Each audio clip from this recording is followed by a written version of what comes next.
Underground bunker. This is your proprietor. On a Tuesday morning here in Los Angeles, you want news? I got news. Oh wow. You probably saw them in the reports. But let me just tell you overall what happened today at the Clara Shortridge Foltz Criminal Justice Center. You know, there was the Danny Masterson's trial in November ended in a hung jury and a mistrial. That was on November 30th.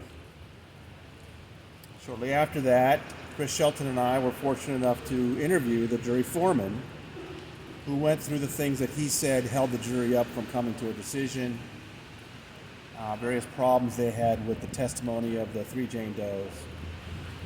And then subsequently, ahead of this hearing, defense attorney Philip Cohen filed a motion to dismiss based largely on what that jury foreman interview contained.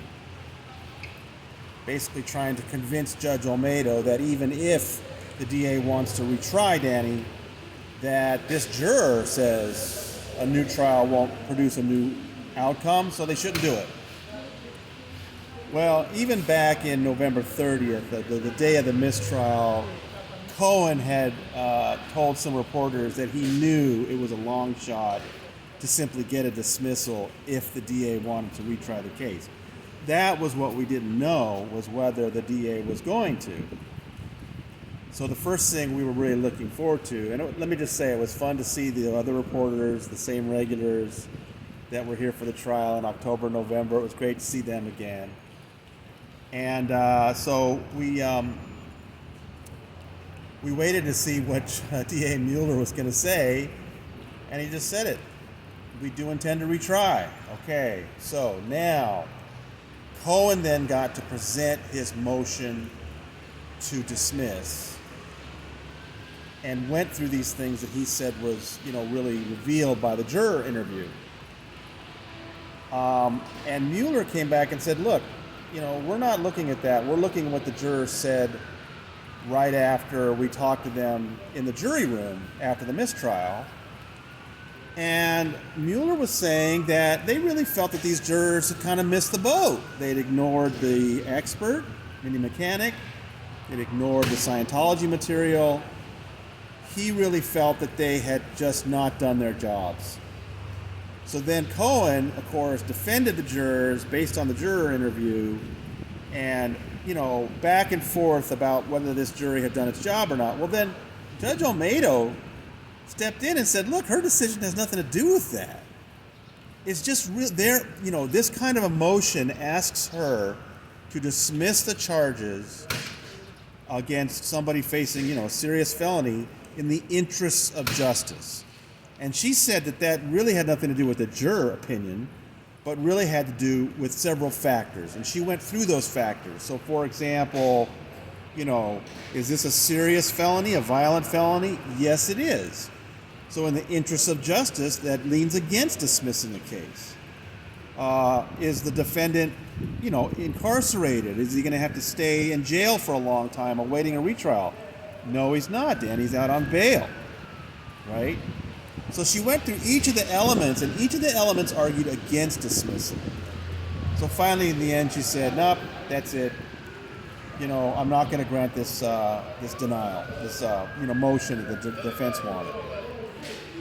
So, Danny was in the courtroom. The only member of his family was his half-brother, Will, who said hi to me when he came in, which I thought was very nice. I want to keep things friendly with everybody in the courtroom. It's just a professional sort of courtesy, so I appreciated that he said hi to me. Otherwise, it was a fairly empty courtroom. And so then they started working on dates. And I have to tell you, I thought late March was pretty quick for a retrial, that it would, they'd probably argue, okay, now that we're really going to do it, maybe we'll move it farther back. But Judge Olmedo showed no interest in moving things further back. And at this point, she's talking about jury deliberations starting in the retrial on March 29th. That's pretty quick. So it looks like I'll be coming back to Los Angeles for that. In the meantime, they're going to be arguing some motions. I don't know if they're really worth me coming out for those, but I'm real glad I came out for this. I mean, this was really important. And, once the DA announced that they want to do it again, then it was really hard for the defense to get it dismissed.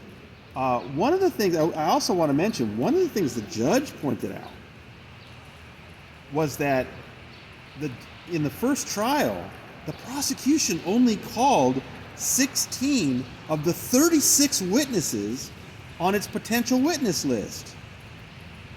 So the idea that a new trial would just simply go the same way the previous one did, she's pointing out they could call different witnesses.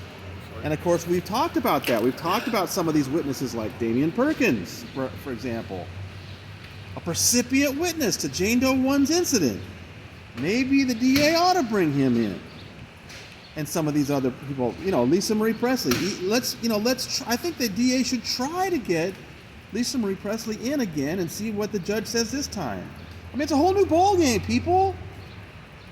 Defense Attorney Cohen wants people to believe that these issues that came up in the first trial will just come up again. And sure, I'm sure that he's going to bring up things like the gun with Jane Doe 1, the 2 confusing incidents with Jane Doe 3, what was in Jane Doe 2's mind when she went to Danny's house. I'm sure all these things will come up again, but now the prosecution can see where the jury probably, had some issues. Will the prosecution be able to present this case in a way that's more convincing the next time? I don't know. I really don't. And I really feel for these women that they're going to have to go through this whole thing all over again. Testifying, being cross-examined, being questioned, their motives being questioned. It's not going to be fun. But we'll be here. And I hope you will be too, checking out TonyOrtega.substack.com, where our reports come out multiple times a day during court hearing days. So, on a blustery, rainy day in Los Angeles, this is your proprietor from the Clara Shortridge Foltz Criminal Justice Center, signing out.